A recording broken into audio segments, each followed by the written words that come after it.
cada dia més gent d'arreu del món visita Barcelona per admirar el modernisme.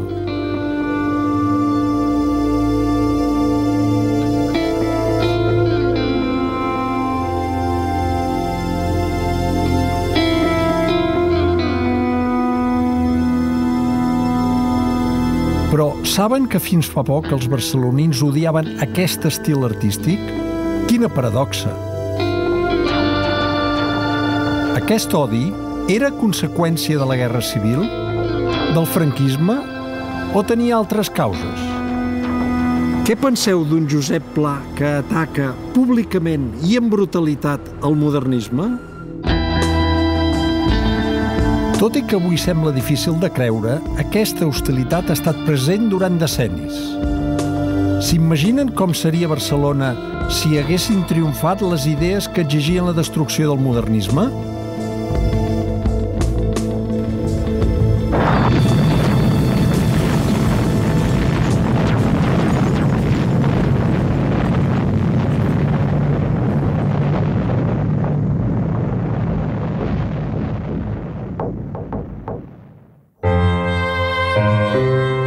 Hi va haver una època en què el modernisme era considerat la nostra arquitectura nacional.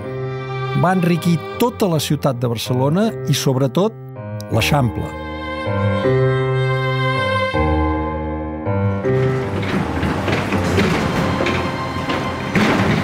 Per què, doncs, va ser objecte de campanyes sistemàtiques de desprestigi i de sarcasme per part dels nostres intel·lectuals més destacats? I no només això.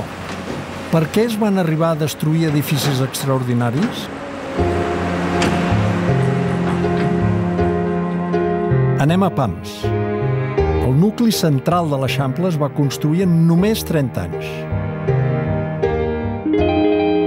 Malauradament, l'arquitectura que al principi s'hi enlairava empobria el paisatge. Era banal, repetitiva i adotzenada. Tot un barri sota aquell signe estètic hauria estat vulgar i avorrit.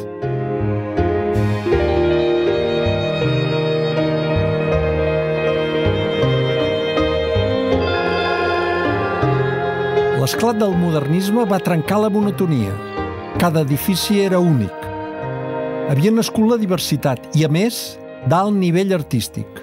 Aquí, a Catalunya, i en concret a Barcelona, des de l'Exposició Universal de l'any 1888, s'estaven fent un tipus d'arquitectura diferent.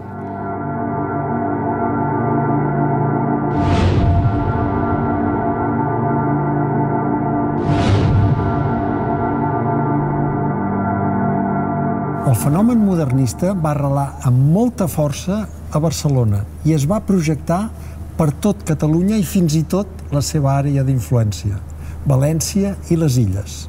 Espanya, no. Espanya patia una forta decadència psicològica, política i econòmica, sobretot a causa de la pèrdua de les colònies, Cuba i Filipines. La societat catalana, en canvi, vivia una història ben diferent. Després d'una llarga decadència, començava un veritable renaixement.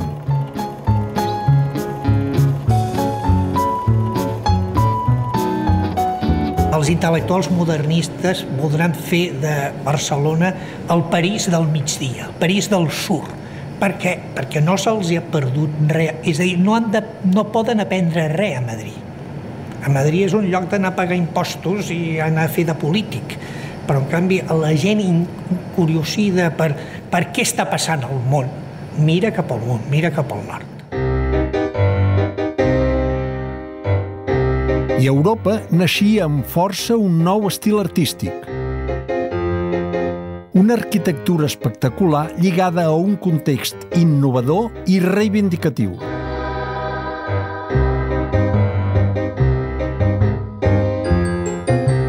Cada nació rebia un nom diferent. Serà el Jugendstil a Alemanya. A Àustria, Secession-Stil. A Itàlia en diran Liberty. I a Bèlgica serà el 1900. Els snobs anglesos ho deien en francès, Art Nouveau. I els snobs francesos ho deien en anglès Modern Style.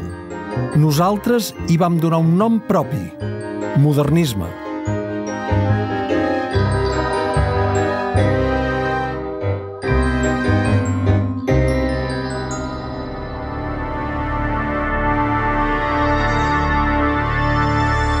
La paraula modernisme, segons com s'interpreta per sectors molt ultracatòlics, els hi fa por.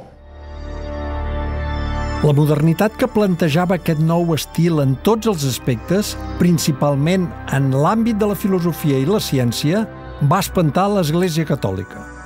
Qüestiona les intromissions de la religió en qüestions estètiques o en qüestions de pensament, i aquí és on ve la topada.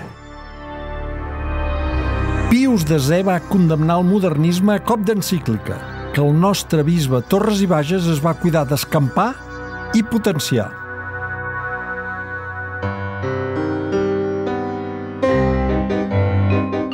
Però les protestes de l'Església no aturen l'expansió del modernisme.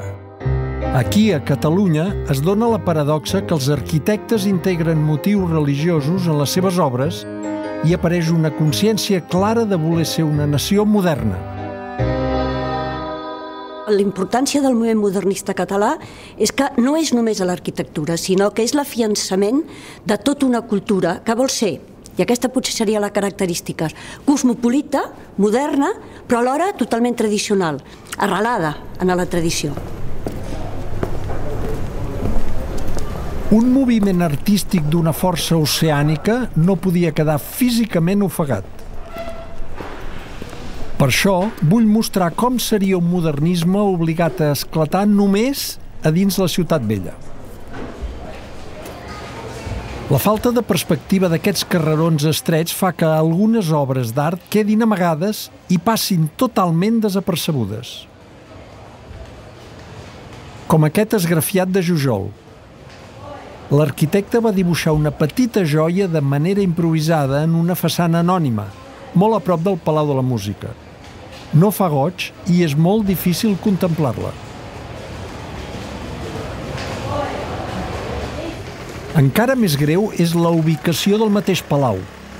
La grandiositat del conjunt arquitectònic ni és visible ni llueix en estar construït en un solar de dimensions reduïdes i tancat entre edificis i carrerons. Quan va ser inaugurat, el 1908, els fotògrafs no podien captar tota la façana angular de la porta principal. L'únic que ho va aconseguir va ser Alexandre Marletti, un pioner del fotoperiodisme al nostre país, que va confeccionar un objectiu que seria un precedent de l'ull de peix. Contemplant aquesta imatge, puc imaginar l'impacte que hauria provocat el Palau de la Música a l'Eixample.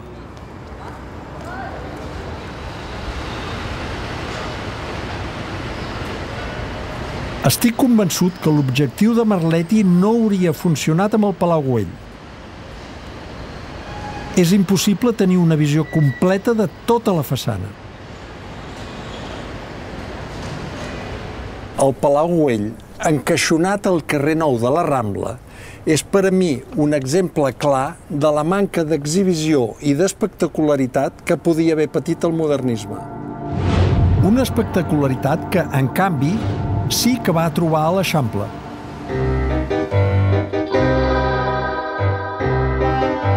Si avui podem afirmar que Barcelona és la ciutat modernista més important del món, és gràcies a l'excepcionalitat d'una generació d'arquitectes i dels seus col·laboradors. Realment s'està parlant d'un treball amb equip, L'arquitecte, per descomptat, donava la primera idea, allò que explicaves tu que Gaudí deia així, no? I ja només amb això ja entenien el que volia dir.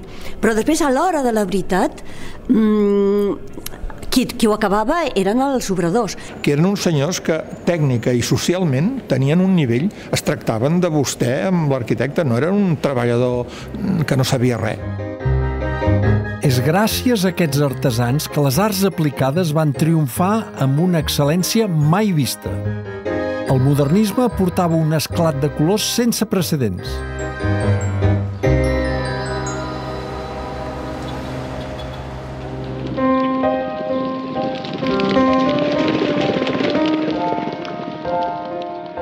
La burgesia va voler anar a viure a l'Eixample. S'havia adonat que li oferia l'escenari perfecte per lluir i per mostrar-se. Era una burgesia de procedències molt variades. Uns fugien mig ofegats de Ciutat Vella. Altres venien enriquits després d'haver fet les Amèriques. I no hi faltaven els que fugien de les guerres carlines que arrasaven Catalunya i buscaven pau i seguretat a Barcelona. Es va encetar amb naturalitat una competència enriquidora. Calia presumir amb la casa més gran, la més alta, la més ornamentada, la més bonica i, per què no, la més provocadora.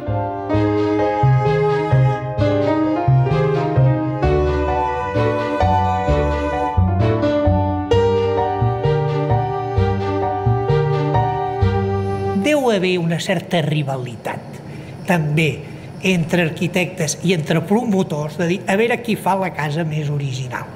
I, evidentment, com tots sabem, la Pedrera va causar, diguem-ne, un gran rebombori. I també un punt anarquista dintre de la burgesia, no? De dir que sigui diferent de la... Exacte, fer cases diferents que cridin l'atenció, i això és extremadament original.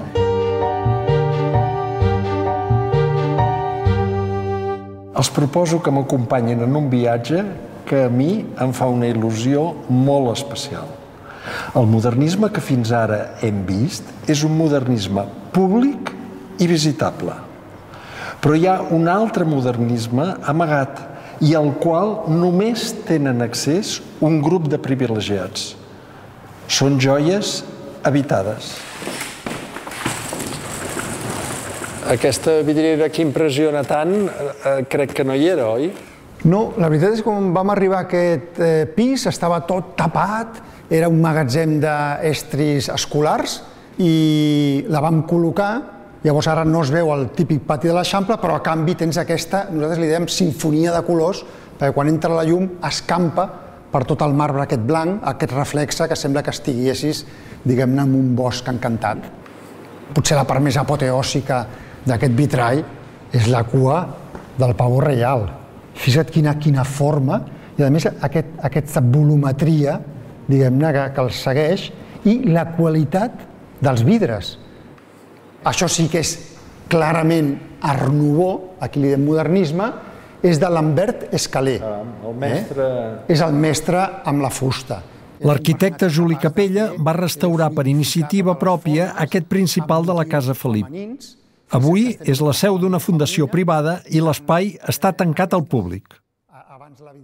Aquesta làmpara, en realitat, estava tota esmicolada. Li havien tret les peces aquestes que semblen com safirs o rubís de vidre, perquè la gent es pensava que eren pedres precioses. Què dius ara? Clar, aquesta és la casa d'un indiano, era un senyor molt ric, Felip, i totes aquestes peces... O sigui, són semblants amb aquestes... Exacte, aquests botons que semblen brillants, que semblen pedres precioses. Que venien d'Amèrica. Exacte, i les havien robat. En realitat només són vidres.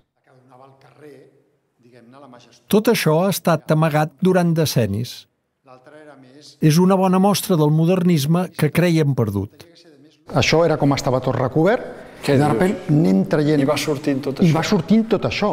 O sigui, uns mosaics, unes columnes de pedra... I aquesta caixa, què és això? Bueno, això era la caixa de les columnes.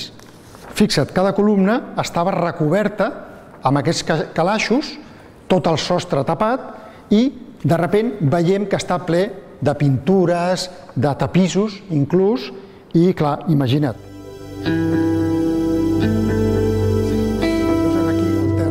Recórrer aquests espais m'obliga a elogiar el filòsof alemany Walter Benjamin.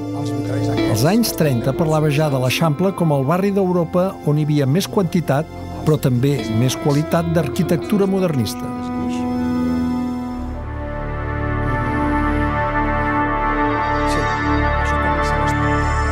Per què, doncs, quan tot sembla afavorir el triomf de la Barcelona modernista, apareixen les primeres veus crítiques? Reflexionem junts un moment. Quina seria la seva reacció si algú avui pretengués aniquilar tota la decoració interior del Palau de la Música. I què replicarien si comparessin l'estètica de Gaudí amb la de les balenes? I si diguessin que la Casa Milà sembla una pedrera troglodítica?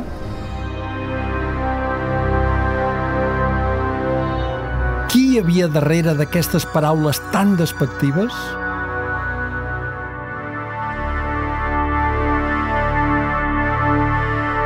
El pontífex del noucentisme, Eugeni d'Ors, va començar el 1906 una campanya tremenda i sistemàtica contra el modernisme. Sentenciava que no tenia res a veure amb nosaltres. Era estranger, importat de les terres nòrdiques i emboirades d'Europa, irracional i bàrbar.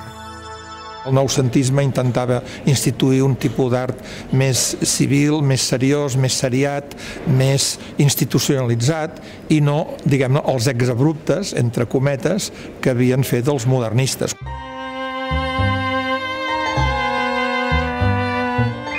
L'estil modernista havia passat a dominar-ho tot, també els usos i costums. Els modernistes combatius havien imposat la moda. Fumar i dur barret d'ala ampla, vestir de negre i lluir xalina, ostentar barba, bigoti i cabellera abundosa, tal com mostren els retrats del pintor Ramon Casas.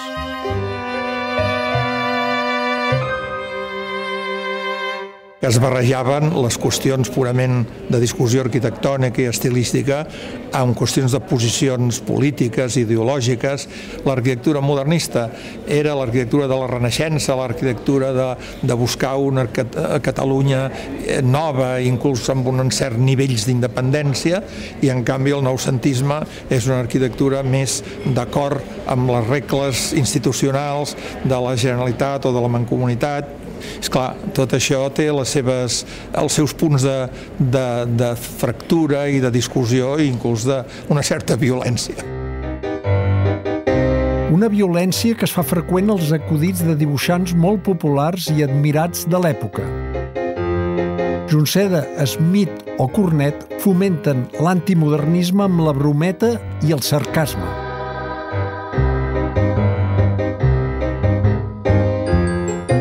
El primer que va rebre va ser l'arquitecte Falqués, odiat pels fanals que havia plantat el 1906 al Passeig de Gràcia i que, sortosament, encara es conserven.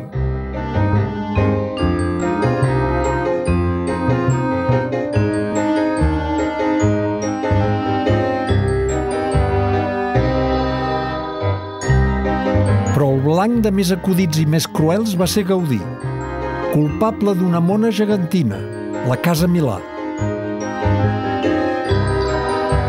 El poble tot seguit la va batejar com la Pedrera.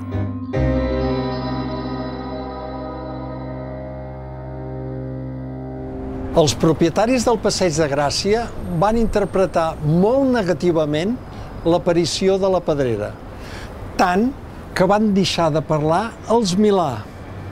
Van considerar que el descrèdit perjudicava l'avinguda i podia fer baixar el preu del pam quadrat. Aquest descrèdit no impedia que alguns atrevits desitgessin poder viure a la Pedrera. Hola, Carmen. Hola, Permanyer. ¿Qué tal? Qué ilusión, que vengas. Qué bien, qué bien. Carmen Burgos porta mig segle aquí. Què tal? Quan hi va arribar, l'edifici de Gaudí no lluïa com ara. Hola. Bueno, pues passa, passa. La Pedrera, aquests anys 40-50, quin aspecte hi havia? Molt abandonat. Molt fosca i molt bruta. Les persianes estaven inclinadas porque es queían y por este patio tan bonito cruzaban antenas de televisión, hilos de teléfono, horrible. Y radera teníamos los alambres para tender la ropa. Y todo eran ropa tendida que hacía muy feo. Ella és una de les poques privilegiades que encara viuen en una casa de Gaudí. Ha conservat el seu pis tal com va ser dissenyat per l'arquitecte. Mira, mi marido no me dejó quitar la cocina económica, porque me dijo que era un adorno, que era auténtica, y cuando han construido el piso de los turistas, me vinieron a copiar el suelo, la cocina, y la han copiado igual.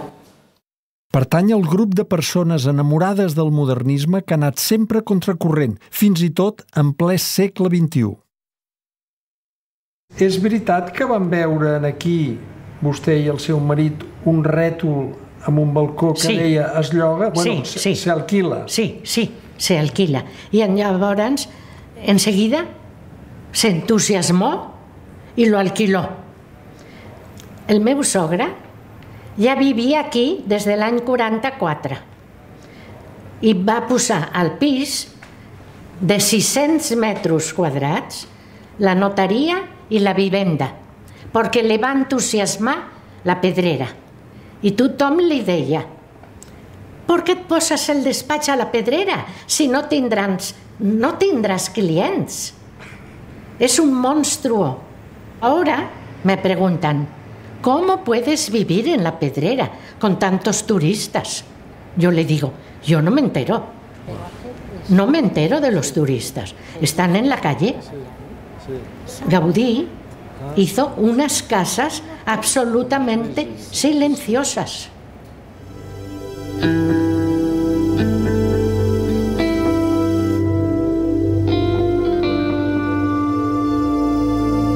Però la genialitat de Gaudí no va evitar que la nostra intel·lectualitat més prestigiosa milités contra el modernisme.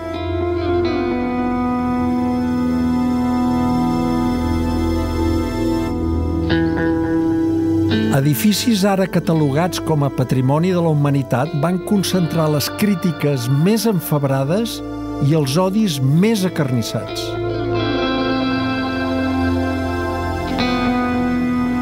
El Palau de la Música va ser batejat amb el despectiu Palau de la Quincalleria Catalana. Per al poeta Carles Riba semblava com un gran oferrat i Salvador Espriu dictaminava que resultava d'un mal gust delirant. Als anys 30, la prestigiosa revista Mirador publica sota un títol provocatiu: l'obra arquitectònica de Domènech i Muntaner va néixer tarada i restarà tarada tota la vida. El poeta Foix, el 1920 i a la revista La Cònsula, va publicar una llista nodrida de tot el que desqualificava com la Barcelonota. Hi constaven les cases modernistes de l'Eixample i el Palau de la Música. Aquest ambient va aconsellar en aquells anys disfressar aquest conjunt musical femení, obra dels artistes Arnau i Maragliano, que ornamenta la part posterior de l'escenari del Palau de la Música. Per evitar enderrocar-lo, que era el que volia la pressió de l'opinió pública, van pintar-lo de fosc perquè passés inadvertit. Recentment s'ha restaurat i se li ha retornat el color original.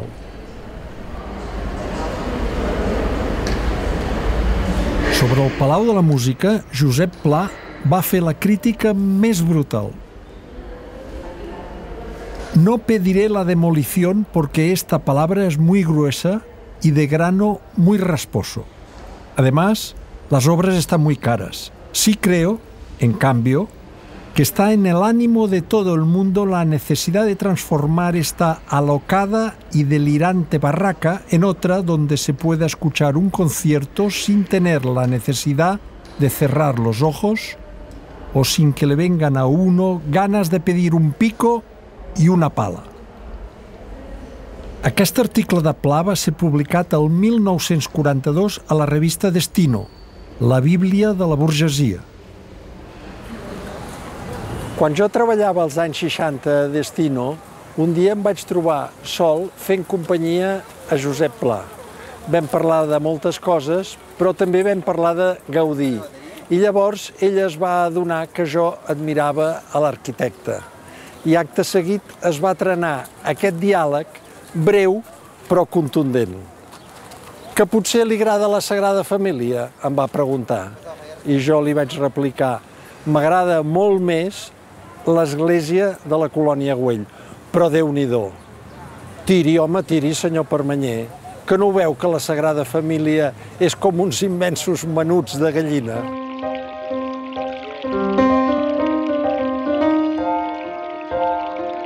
Van ser comptats els artistes i escriptors que no es van deixar arrossegar per la moda antimodernista. Dalí va ser l'únic que va defensar el modernisme. L'artista residia a París, a l'ombra protectora de l'amo del surrealisme, André Breton. El pintor el va convèncer que aquesta era una causa per la qual calia lluitar. El 1934, a Minotaur, la revista oficial dels surrealistes, Dalí publica un reportatge amb fotografies de Man Ray sobre l'arquitectura modernista barcelonina. Malauradament, aquella publicació tan minoritària no va tenir cap repercussió. La campanya de desprestigi va tenir dos moments ben diferenciats. Abans de la Guerra Civil, l'antimodernisme no va anar més enllà d'emprar només arguments ideològics i artístics. La destrucció física va venir després.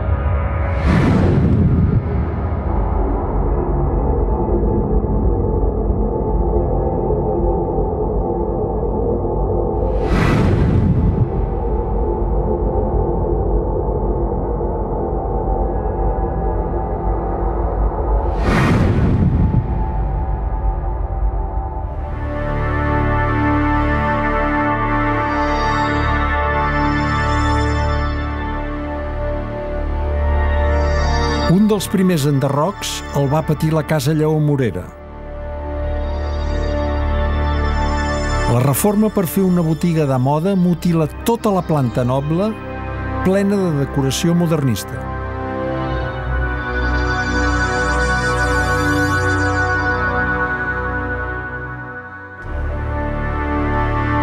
Les nimfes cisellades pel rellevant escultor Eusebi Arnau, en comptes de ser desmuntades i venudes, eren destruïdes a cops de mall a la mateixa vorera. El porter de la finca, un sentimental, en va recollir i conservar els caps. Dalí em va explicar que els va comprar per 5.000 pessetes. Un d'ells té l'honor de ser conservat al mur del pati del seu museu a Figueres.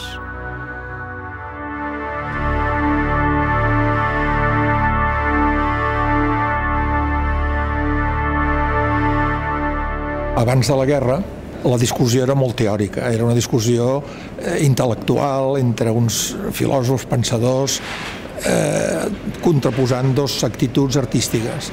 Després de la guerra ja van intervenir factors que eren ja inclús econòmics, i el cas que cites de la Lleó Morera és paradigmàtic en el sentit de que es volia crear una imatge de moda nova, i això requeria trencar amb l'antic i oferir una imatge, diguem, en aquell moment més moderna, no? La que sortien a les revistes. Unes vegades, la causa de la destrucció eren els canvis estètics imposats per la moda.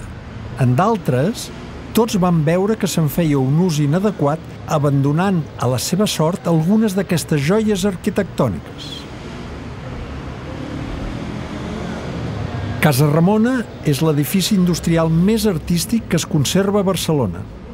Después de la guerra pasó a ser cuartel de la Policía Armada, con sus caballerizas y sus coches. El edificio estaba muy mal conservado. La Policía Armada no tenía presupuesto y, por lo tanto, aquello que se caía no se reponía, o bien elementos como los patios ingleses que están ahí al lado estos elementos, si se estropaban a claraboya, se tapaba. L'arquitecte Francisco Javier Asarta ha estat l'encarregat de la rehabilitació d'edificis modernistes tan destacats com la Pedrera, la Casa de les Punxes i Casa Ramona. En los sótanos, diseñados por Puig i Cadafalch, habían hecho una galería de tiro, por ejemplo. O un sector de las naves estaba ocupado por los caballos, con todo lo que significa, lógicamente, de maltrato de los caballos hacia la arquitectura. La suerte es que la Policía Nacional nunca tuvo demasiado dinero, lógicamente, para deformar o alterar la arquitectura. Se dedicaban a la mera conservación que necesitaban para el día a día. Sort que la ruïna econòmica de la postguerra va evitar una major destrucció arquitectònica. Perquè enderrocar i construir sempre és car.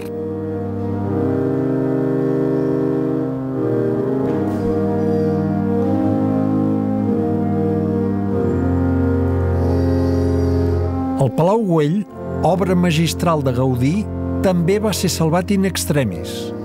El 1944, la propietària, Carme Güell, el va posar a la venda. Era l'època en què les ofertes immobiliàries sempre s'anunciaven penjant només un tros petit de roba blanca a la façana. Un milionari nord-americà el va voler comprar i fer una bogeria. Desmuntar-lo i endur-se'l al seu país. En l'últim moment, la Diputació de Barcelona va aturar l'espoli. Però a l'Eixample continuaven les barbaritats. Un exemple, la Solución Vertical. Saben què era? Una ordenança municipal de 1948 que va donar permís per afegir als edificis 2 pisos més. Penso que va ser una de les mesures urbanístiques més irreparables i perverses del franquisme.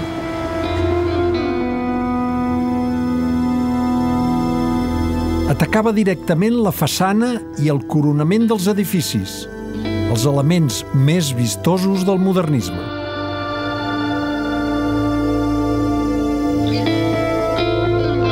A causa de la crisi econòmica, els propietaris exigien poder augmentar els lloguers. La dictadura no ho va acceptar i va imposar la Solución Vertical. Fatalment, les remuntes, que es van escampar per tota la ciutat, mutilaven un horitzó arquitectònic únic. El més significatiu és que els propietaris no van tenir mala consciència d'estar destruint les façanes de les seves pròpies finques. La remunta més greu afecta la Casa Batlló i es va fer a l'edifici del costat.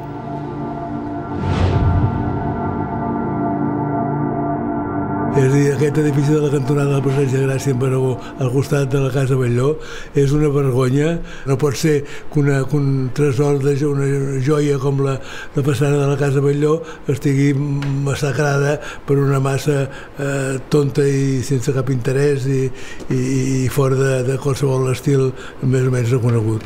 No hi ha dubte que la façana d'aquesta casa mereix la màxima visibilitat. Però això no ho va tenir en compte l'arquitecte que va perpetrar la remunta. Que és de l'any 62 i és del Josep Soteras, arquitecte municipal. Sí. Aquell que deien, si quieres construir en las aceras, telefonea a Soteras. Sí. 4 plantes va aixecar. I si quieres construir-ho ahí, telefonea a Bordoy. A més de les aberracions fetes contra el paisatge urbà amb les remuntes, encara es van provocar pèrdues més irreparables i doloroses. Situada al xamfrà de Còrsega amb Balmes, la Casa Trinxet era una afinada creació de Puig i Cadafalch.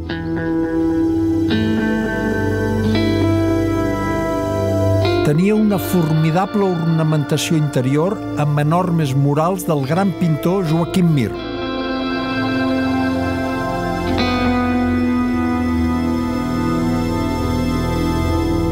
Me dolió muchísimo. Yo la había visitado y me quedé horrorizado. Vas veure tots els murals de... Tots els murals també. Nosaltres encara ens en recordem d'aquell edifici i realment com va caure. Potser l'edifici de Puig i Cadafalch, amb què la integració d'arts aplicades i decoratives era més important. Tot i les protestes d'alguns sectors culturals, aquella joia modernista va ser destruïda el 1967 sota el mandat de l'alcalde Porcioles.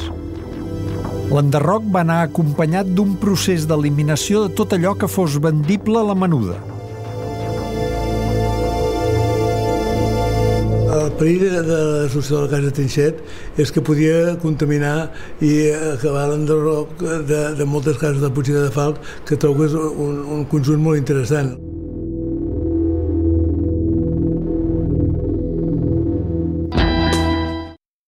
Sense cap respecte i només en 3 decennis, Barcelona va veure com es destruïen edificis magnífics. El Palau Simón, la Casa Llorac, la Casa Sitjar, Juncadella. Les fotografies reforcen la magnitud de la pèrdua.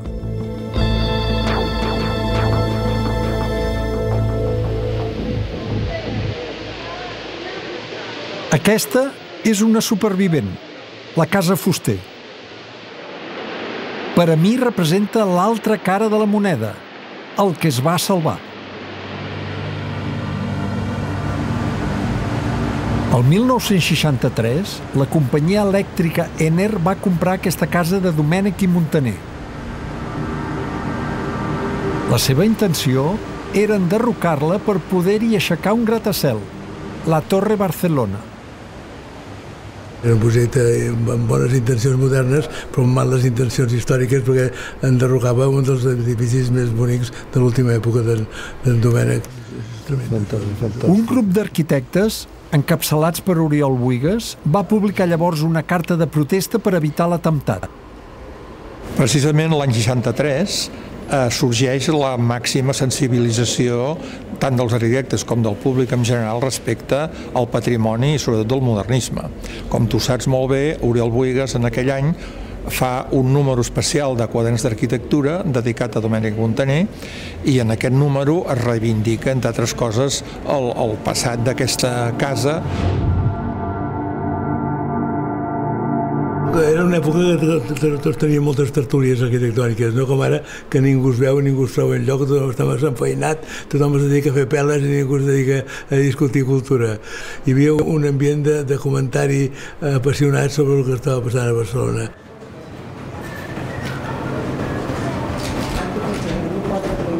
En aquells mateixos anys, la Pedrera havia caigut en una degradació que feia témer el pitjor. El principal era ocupat per un bingo. Al subsol s'havia instal·lat un mercat hippie d'allò més tronat. I la part superior de l'edifici havia estat compartimentada amb poc respecte estructural per fer-hi 13 apartaments dissenyats per l'arquitecte Barba Corsini. Yo era un defensor de los apartamentos y cuando llegó el momento de decidir recuperar el espacio original de Gaudí o mantener los apartamentos, hubo diálogo, mucho diálogo con el Ayuntamiento y con la Generalitat y al final se llegó a una solución salomónica. Conservamos 2 apartamentos de Barba y el resto del espacio se recupera el espacio original de Gaudí. El problema ¿cuál fue? Que cuando empezamos a derribar y empezamos a entender mejor los apartamentos, vimos que había manipulación de los arcos diafragmáticos y algunos incluso sustituidos por pórticos metálicos. Con lo cual descubrimos que la estructura del desván no trabajaba ya como la había proyectado Gaudí. El dilema fue claro entonces. Si tenemos que reforzar la estructura de los apartamentos de Barba y luego maquillarlos haciendo arquitectura Barba, hubo un momento de reflexión y se dijo, los derribamos todos y recuperamos todo el espacio auténtico de Gaudí.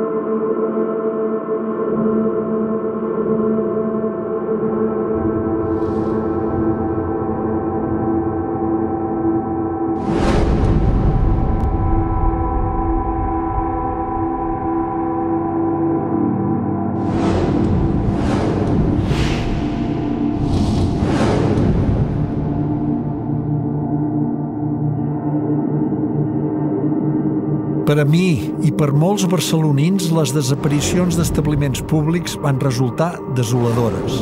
Eren llocs viscuts i estimats.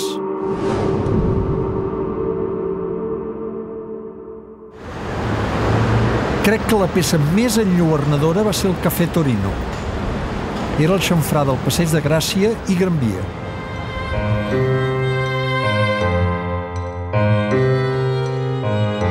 No solament exhibia una façana formidable, original i artística, dibuixada pel decorador Ricard de Capmany, sinó que cada espai interior havia estat projectat per arquitectes de la categoria de Gaudí, Puig i Cadafalch o Falqués.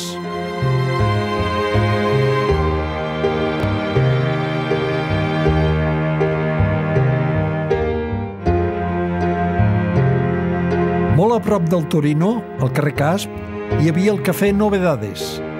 Era el més gran del Passeig de Gràcia, amb finestrals enormes i llums de gas exuberants. Tot i la campanya de desprestigi, cap al 1950 hi havia encara a Barcelona més de 1.200 espais modernistes. Hotels, restaurants, botigues, conservats sense gaires modificacions. L'escriptor francès Georges Steiner la va encertar en sentenciar que els cafès encarnen l'estil de la civilització europea.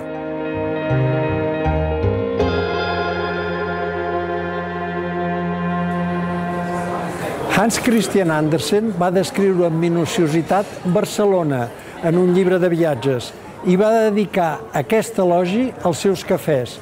Són els millors d'Europa. Van passar els anys i la decoració encara va millorar, aquesta vegada sota la inspiració modernista. De tota aquella magnificència dels cafès no en queda res. Quatre Gats, el nom d'un supervivent, però que també qualifica pejorativament aquest desert.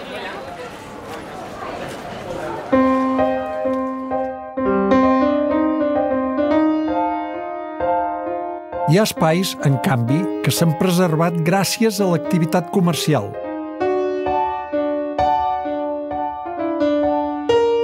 Com aquest edifici on vivia i tenia el seu estudi el pintor Ramon Casas.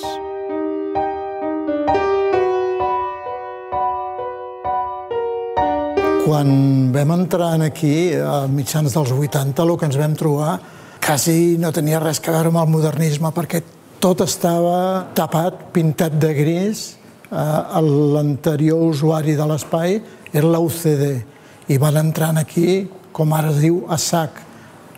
Van decidir que tot ho pintaven del mateix color, marbres, fusteries, absolutament tot. I llavors el modernisme quedava totalment ocult a darrere. Fa anys que camino per l'Eixample i sempre descobreixo petites joies. Amagat en un edifici anònim, aquest ascensor de Jujol s'ha conservat gràcies a la sensibilitat dels seus propietaris, fins i tot en èpoques en què l'ambient no hi ajudava gaire. Vull recordar que el territori privat no ha estat mai subjecte a control ni vigilància. Ningú no els podia impedir que fessin el que volguessin. I encara avui no es pot prohibir si no es tracta d'obres qualificades amb la categoria de monument nacional. Barcelona, el que hi ha dintre de l'Eixample, i no l'Eixample, però sobretot l'Eixample, és un tresor incalculable. Per tant, Barcelona és un cau d'art, de riquesa i d'esplendor.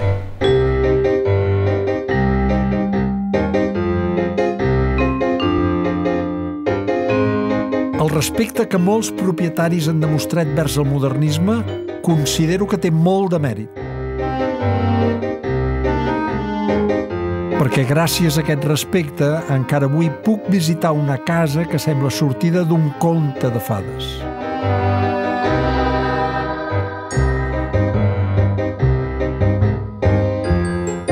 Perdre's dins de la casa Comalat arriba a ser torbador. Es va construir al mateix temps que la Pedrera i hi van treballar els artesans del Palau de la Música i l'Hospital de Sant Pau. és un dels espais on es dona una concentració ornamental més important de ceràmica, esgrafiats i vitralls. Quantes peces modernistes com les de la Casa Comalat continuen amagades? No ho sé. El cert és que no ho sap ningú. Hi ha moltíssimes que encara estan amb l'anonimat, perquè des del primer dia que es van situar en una casa determinada, han estat allà i aleshores no les ha vist gairebé ningú. Fernando Pinós és un antiquari que va apostar pel modernisme quan era rebutjat per tothom. Per les fogueres de Sant Joan s'han cremat veritables obres d'art d'aquest estil i d'altres estils. Els encants de Barcelona en aquella època i durant molts anys era un lloc on arribaven tota mena de mobles i tant modernistes com no. I el modernisme gairebé moria allà mateix. Recordo que els vitralls, per aprofitar el plom, es trencaven els vidres i potser un vitrall meravellós havien tret 10 quilos de plom i això era el profit que treia aquella persona que havia comprat aquest moble. El mobiliari modernista ha suportat molt malament els canvis generacionals. Resultava tan fàcil desfer-se'n. O sigui, els que havien rebut una herència o que els pares ja eren grans i es volien canviar de pis o volien actualitzar-lo, ho feien en detriment d'aquestes meravelloses obres d'art que mai més es podran recuperar perquè no existeixen. Quan em vaig dedicar a escriure sobre Barcelona, aquell seguit d'actes vandàlics em van cridar l'atenció. Sospitava que la culpable era la dictadura franquista. Vaig descobrir, però, que el responsable era el noucentisme. Qui em va donar la clau? Va ser aquesta frase reveladora de Gustave Flaubert. El mal gust és el gust de la generació anterior. Per tant, la persecució del modernisme no era només una baralla estètica, sinó essencialment la conseqüència directa d'un xoc generacional. Es tractava de matar el pare. No sé si és en aquest sentit que el noucentisme va necessitar destruir el modernisme. Segurament té molt més a veure amb això, una necessitat de reafirmar uns gustos, un estil propi respecte a la generació anterior. Es barreja segurament el desig de ser diferent a l'entorn del qual vinc, del meu passat, també es barreja segurament amb el propi comerç i amb els propis interessos d'una indústria. Va ser un estil arquitectònic que va donar molta feina a una sèrie d'artesans que contribuïen molt a l'economia i que llavors alimentava molt la pròpia economia catalana. Després evoluciona la indústria i anem cap a una indústria molt més pesada, una indústria en sèrie, i tot això també obliga a destruir segurament un tipus d'art, no?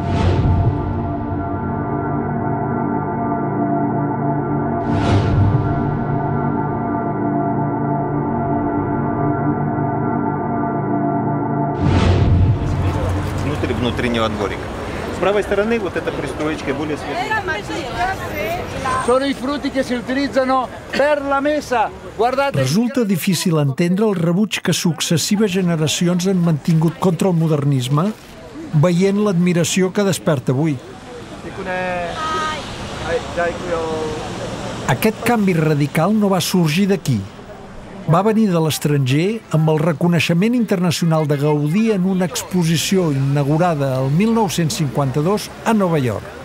El reconeixement del modernisme passa per dos camins. Un, pel camí Gaudí. És a dir, hi ha un moment que et dones compte que Gaudí era un arquitecte importantíssim i veus que no s'explicaria Gaudí sense explicar tot el seu entorn, l'entorn de tota l'arquitectura modernista. I per l'altra banda, quan et mires una mica objectivament la ciutat de Barcelona, veus que sense modernisme no hi hauria ciutat de Barcelona. La nostra és una societat que ha fet del debat un signe característic. Enlloc del món, la discussió sobre el paisatge urbà és tan viva com aquí, i aquesta particularitat s'ha fet palesa en el modernisme. Crec que hem d'aprendre una lliçó. L'art o la literatura condemnats al menyspreu tenen remei. Es reediten els llibres i els museus tornen a penjar aquells quadres o aquelles escultures que havien estat relegades al magatzem. La destrucció arquitectònica, en canvi, no té remei. El Palau de la Música Catalana i la Pedrera mai no podrien ser reconstruïts.